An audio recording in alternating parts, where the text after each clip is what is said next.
pag-usapan natin, diba sabi ko naman sa inyo, gaya nga ng pangako ko nung ilang buwan na siguro yung nakakalipas, 2 months na mga kababayan buhat nung nasabi ko sa inyo na pag-uusapan natin yung flood control na issue na ibinabato sa administrasyon ni PBBM. Kasi mga kababayan, sa totoo lang, etong flood control na ito matagal na to.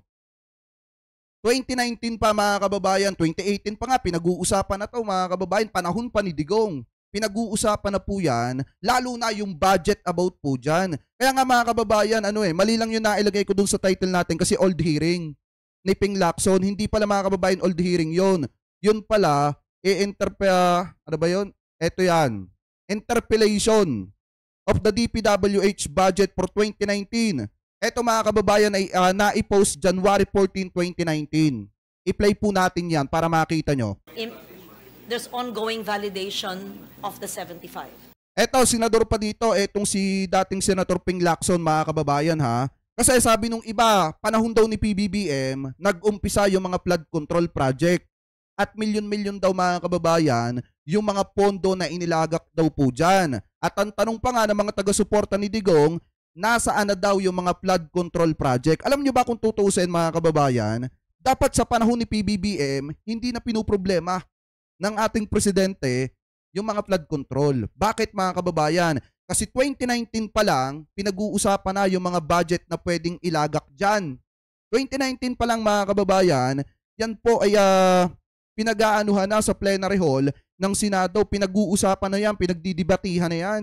Kaya nga nakakapagtaka na bakit sa administrasyon ni PBBM nila sinisisi kung dati pa pala na pinag-uusapan at sinisimulan at tinatalakay na yung mga flood control project na yan. Diba? Kumbaga dapat ang gagawin na lang ni PBBM ngayon ng administrasyon niya, maintenance na lang ng mga flood control project. Ang problema, nasaan nga ba yung mga flood control project nung panahon ng dating administrasyon? So ngayon, ito pakinggan po natin. Mr. President, just to follow up, Mr. President, in the news reports, there were a few flood control projects that were identified. Nako, patay ka dyan. I just want to know, Mr. President, if are those...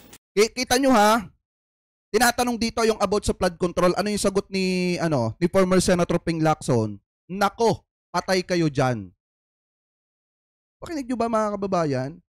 Di ba, itinatanong ni Senator Sherwin Gatchalian yung about sa mga flood control project. 2019 to ha, hindi pa presidente si PBBM niyan.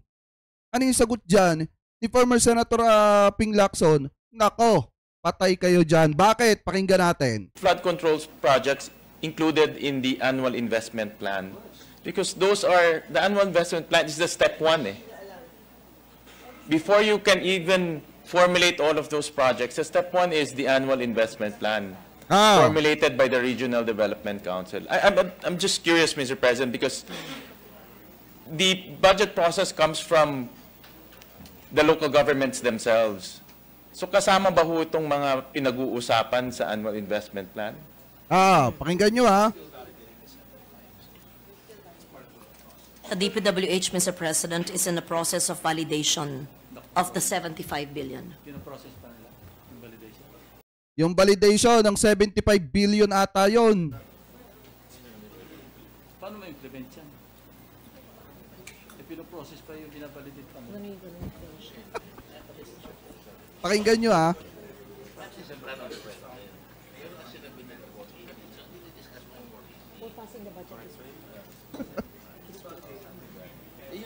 Ay, pakinggan nyo to. Ito about sa flood control project na hinahanap ng mga taga-suporta ni Digong. Mr. President, this is the best argument against cash-based budgeting. Kasi ngayon pa lang pinoprocess yung validation ng mga projects na nakalista na sa NEP. I wonder how they will implement such projects. Pakinggan nyo. They're completing the process of validation, Mr. President, and will submit it to us within the week. Within the week. Buti na lang meron ito. Who did the planning, Mr. President? Naturally, pagka meron kayo implement project, may planning yan eh. So who did the planning? Who submitted the program of work? Yes. Tama nga naman kasi, di ba, bago mag-implement ng project, mga kababayan, dapat may plano na yan. Kaso nga lang ang problema, mga kababayan, gusto po nila mag-implement ng proyekto, pero wala naman atang plano. Yan po kasi, mga kababayan, ang tanong dyan. Kaya nga ngayon, di ba, kung makikita nyo, ang lalakas nga ng loob Ang lalakas ng loob maghanap ng mga taga-suporta nitong si Digong ng flood control, sa panahon pa naman ni Duterte yan. Dapat tapos na nga yan, mga kababayan. At ang ginagawa nga ng administrasyon ni PBBM, dapat mini-maintenance na lang. Kaso nga lang ang problema, mga kababayan, kung puro implement nga, tapos wala namang plano, wala talaga. Walang pupuntahan. Ano po ngayon, ipagpatuloy pa natin? Hindi ko alam. Hindi ko masasagot. Hindi ko alam yan. Hindi masagot. Hindi alam Ba? Huli kayo kasi. Hindi kayo marunong magtago.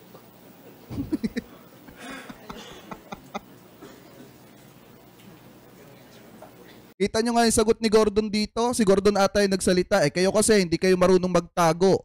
Pakita nga niyo mamaya yung sa akin yung 75. Hindi ko lang. Meron kayong dito. Pakinggan nyo ha.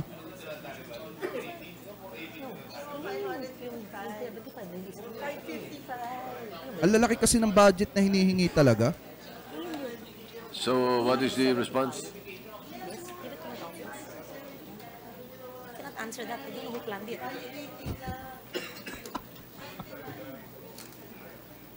Ay, shoutout sa lahat ha.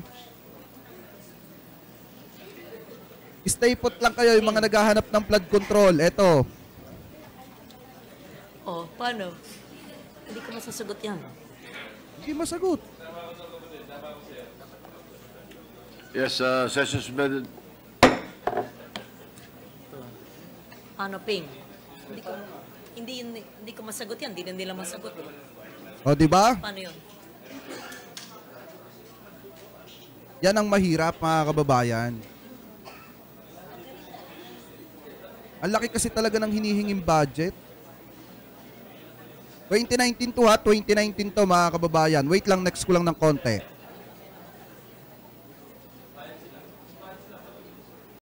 Tanggalin mo na lang, Ping. And we need the comment of the agency, the DPWH, that the 75 billion that they had admitted not knowing except when or until it was included in NEP be deleted at the proper time during the period of amendments. Yes, Mr. President. 75 billion. The DPWH family is amenable to such move. Yes, Mr. President. You can speak on behalf of the Secretary. Of course. He already mentioned it to me before the break, Mr. President. Thank you, Mr. President. Having said that, let us proceed to the next topic. This is now the right-of-way issues. If you recall, Mr. President, distinguished sponsor, last year I questioned the 86.07 billion worth of projects with right-of-way components. Out of the 86.07 billion, 18.8, we asked for the deletion of 18.8, but the DPWH appealed for restorations and submitted to us, to this committee, the disaggregated portion for the right-of-way appropriations. So we're left with 67.7 billion. And then from the 67.7 billion, again we agreed to retain 5.5 billion since there was a typo error in the NEP or in the... Tandaan nyo, mga kababayan, yung pinag-uusapan dito, hindi million ha, billion yung pinag-uusapan dito. GAB that inadvertently deleted the phrase including ROW. So that leaves us with 62.2 billion pesos. And from the 62.2 billion, 11.4 are actually ROW payments, for ROW payments. So that leaves us with 50.8 billion that even the body, the Senate at the time, approved in plenary to be deleted. However, Mr. President, on December 4, I think, last year, DPWH sent a letter to the chair of the Finance Committee requesting for the restoration of the 50.855 billion appropriations for civil war components, committing to the committee that these are these were implementable projects, and they would make sure that the right-of-way issues would be settled within the year. And we relented, Mr. President. That's why 50.8 billion was restored, the full amount. From there, we did our homework and find out which among the list of projects with right-of-way issues were completed, or the status of the projects. So we sent our teams to the different areas in Luzon, Visayas, and Mindanao to inspect and find out from the claimants themselves, the owners of the properties affected by the road construction or road widening. Next slide, please. But first, we had it deleted because of the special provision under Section 12 of under the GAA of 2018, the year that was, Mr. President. It says right-of-way acquisition and obligations in the implementation of infrastructure projects. The DPWH shall ensure that all ROW expenses authorized under RA number 1073 or 52 are settled before the commencement of projects. Wait lang mga kababayan, lagay na natin doon sa flood control. Kasi medyo medyo matagal yung dyan. Eto, hinanap ko yung yung buod. Mga kababayan, eto. Pakinggan nyo itong mabuti ha. Humanap tayo ng buod para hindi tayo mainip. Eto kasi mga kababayan, yung mga flood control and dredging anomalies mga kababayan noong 2019. Eto sa mga DD set na nagtataka kung nasaan yung mga flood control ngayon. Dapat meron tayo talaga mga flood control. At dapat yung mga flood control natin mga kababayan, matitibay dapat. Matitibay yung mga flood control natin. Kaso nga lang mga kababayan, eto po kasi mga flood control na ito, meron daw anomalies or anomalya mga kababayan na kung saan pinag-usapan po yan noong 2019. Kaya nga nararamdaman nyo ngayon mga kababayan yung epekto ng anomalyang yon. Di umano. So ngayon ito, pakinggan nyo. Pakinggan nyo itong video na ito. Ito yung kinuha natin dito buod. Ang mismong source po natin ay mismong YouTube channel ni former Senator Ping Lacson, mga kababayan. So ito, i-play ko na. Yung mga flood control, yung flood management, katakot-takot na pera to, and we're trying to have historical data. Para tayo nagtatapon ng pera kasi nga, ito yung dredging flood control and drainage system. Alam naman po natin dito kung saan napupunta ito Baka pwedeng i-revisit natin ito at bawasan din natin yung katakot-takot na flood control, flood management, drainage. How much is meant? I agree. Tanggalin natin. Ito po, 2014, 36 billion.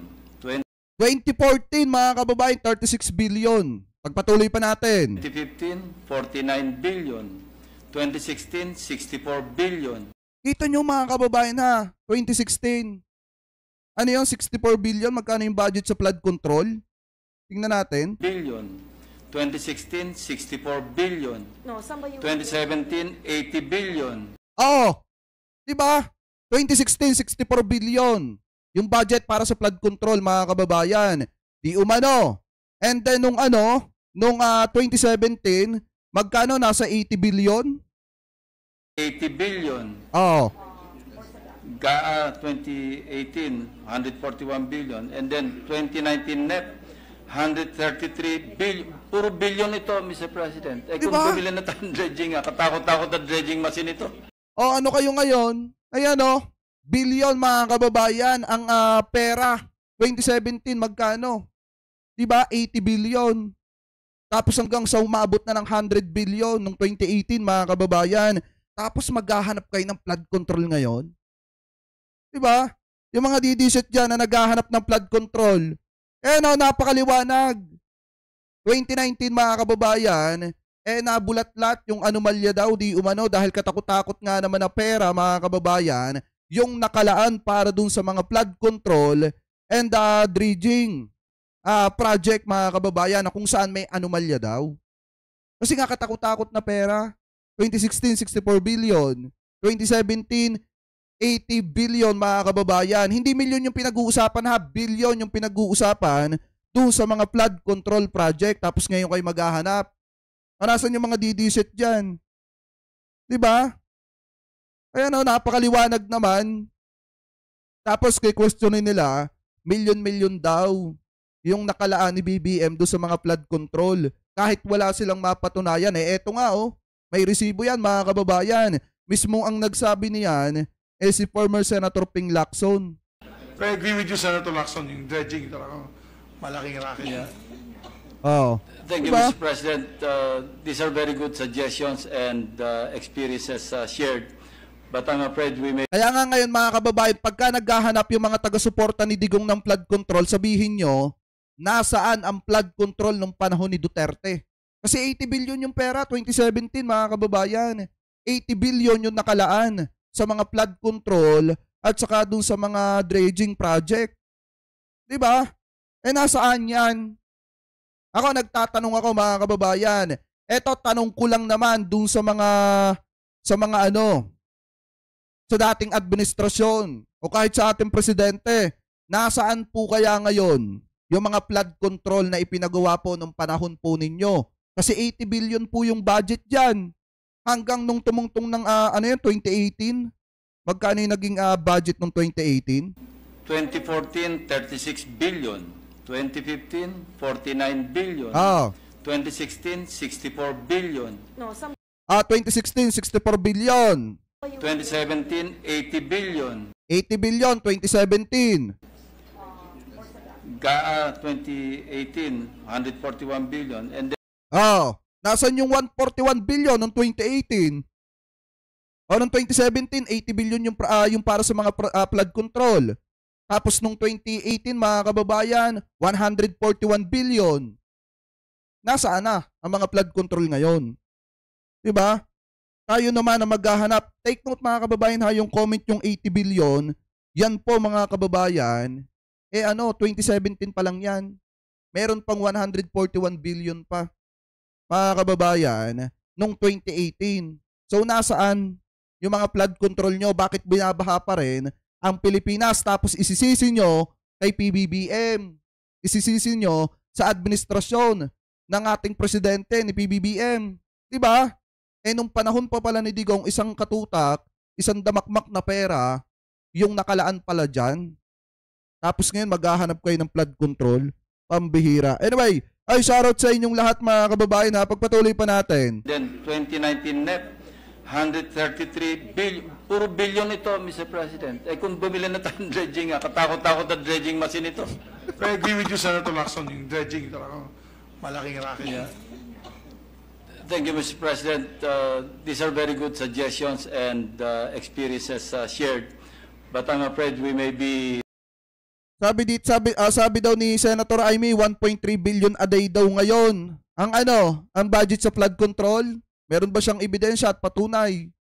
Eto mga kababayan, binabasa mismo ni former Senator Ping Lacson, yung mga natuklasan niya. Si Senator Amy, meron ba maipapakita sa publiko na 1.3 billion a day ang ginagasto sa flood control? Diba? Ipagpatuloy pa natin. Talking to the wrong audience because dumadami dredging pagdating sa house Hindi na talaga si PWH. No. Dumadami katakot-takot ng items sa dredging pag dumaan sa GAB.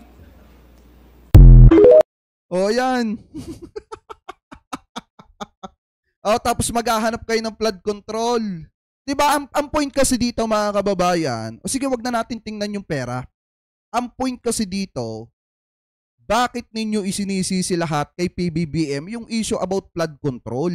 Dapat nga nung panahon pa ni Duterte, may mga flood control na yan, mga kababayan, at ang gagawin na lang ng administrasyon ni PBBM is i-refer na lang mga kababayan or di kaya naman maintenance na lang dun sa mga flood control. Ang tanong ngayon mga kababayan, bakit nararamdaman pa rin natin ngayon yung epekto? Ano po, kung dati pa lang may mga flood control project na at pinaglaanan na yan ng katakot-takot na pera.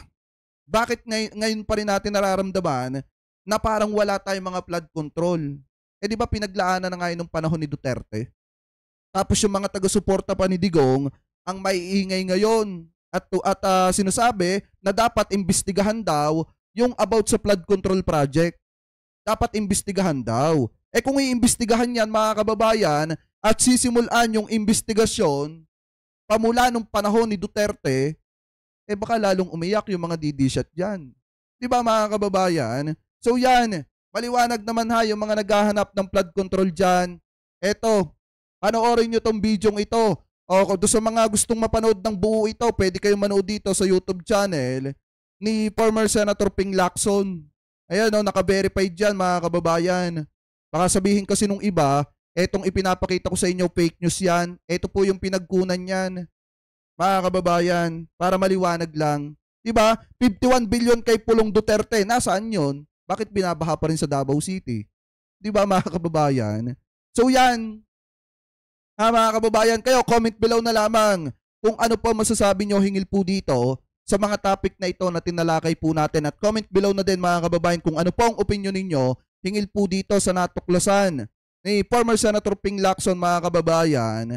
Ano po noong 2019 interpellation dito po sa hinihinging budget ng DPWH na kung saan may natuklasan etong si former Senator Ping Lacson na anomalya kuno di umano mga kababayan dito sa flood control project ng Duterte administration.